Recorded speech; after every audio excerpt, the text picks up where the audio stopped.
down your lane instead of taking the tuk. Sit on the bus or the train and don't wear your AirPods or your earphones.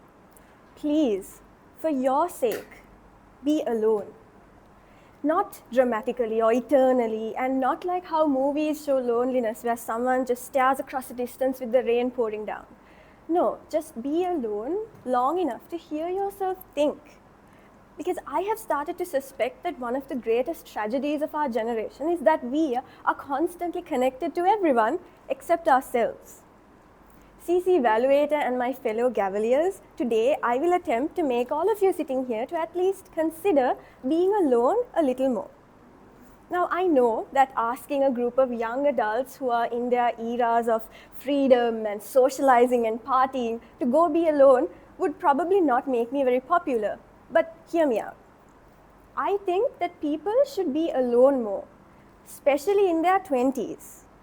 I'm aware this sounds ridiculous, and trust me, I understand the appeal of this time period. We are in university. We make new friends. We get into relationships and we go on spontaneous trips and take crowded photos. And yes, go do all those things. But also realize that this is the best time for us to turn around and understand what makes us us. Being fresh out of childhood, we can actually think about what opinions are ours and what belong to our parents. We can think about how our childhood has affected our triggers and faults. We can think about just how much we have to be grateful for.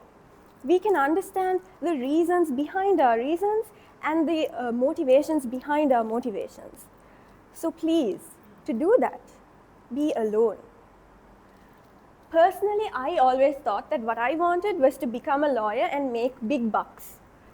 But every now and then, when I am walking down my lane alone, I start to think about how my mom would be waiting at home for me with a cup of tea ready.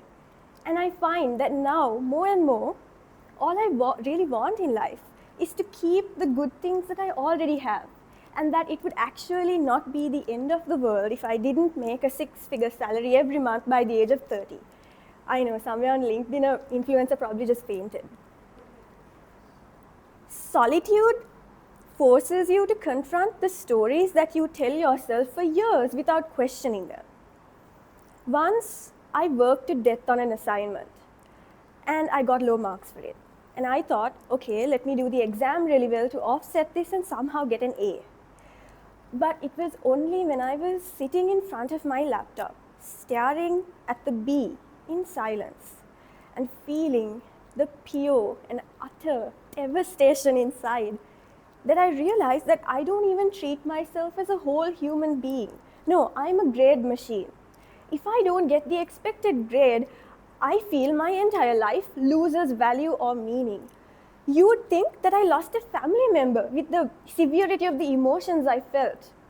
I actually felt that I could experience the metallic taste of blood at the back of my throat for some reason.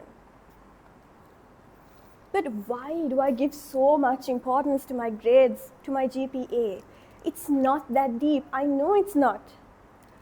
But staring at the B, not the B plus, the B, and thinking about every painstaking hour I spent studying, I realized then that grades could sometimes be so arbitrary. And my friends would have never told me that, nor would my family have.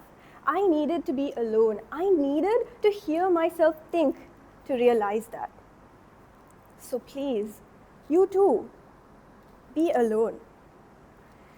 And it's not all the negative things, don't worry. At this age, our brains are still developing. So I think that our best selves are still yet to come out when no one is watching and no one is listening. I used to maintain a blog, and it occupied a very tiny corner of the internet. So no one naturally saw what I wrote.